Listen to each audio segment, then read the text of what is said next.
All right, I'm joined now by Rebel Megaphone blogger James Campbell. And James, I think it's tremendously brave the public stance you've taken on this issue of Islamic immigration into Europe and the role of homosexual men standing up for the nationalist and conservative libertarian views that some of them hold. But tell me, why did you, a European who moved to Canada, decide to take this very public position? Well, Chris, so I come from Europe. I actually come from Scotland.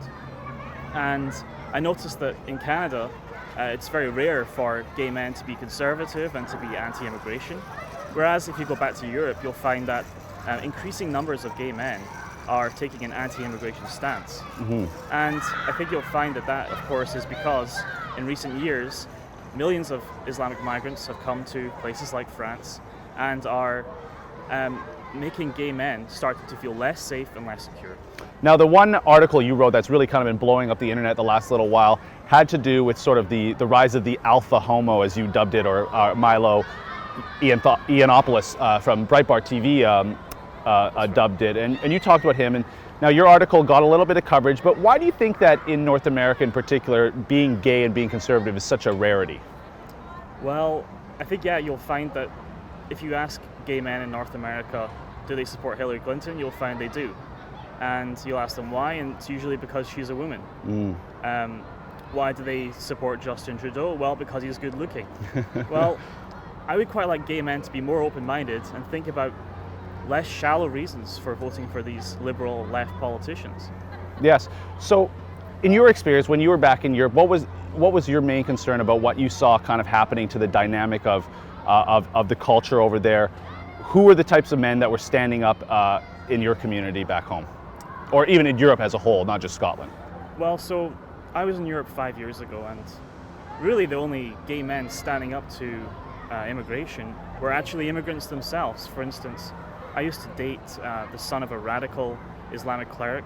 Really? Wow. And he fled from Morocco to Scotland to set up a new life where he could be free to be himself. And he was the most anti-immigration gay man I have ever met. The last thing he wanted was for the Islamic world to follow him to Europe. Do you feel like, you've been here now about 4 years in North America, is there a lesson that North Americans, whether it's the gay community, which we have a vibrant one here in Vancouver, or generally as North American, as an open pluralist culture, a liberal culture, we should learn from Europe's mistakes in this mass importation of migrants from a fairly intolerant part of the world? Absolutely, yeah. I mean, you've spent 50 years trying to get equal rights for gay people. And to import an entire culture that is contrary to those values seems senseless to me. Absolutely. So for the Rebel.media, I'm so pleased to be joined by James Campbell. He's a little nervous. It's his first time on camera, but please check out his writing. It was tremendously brave.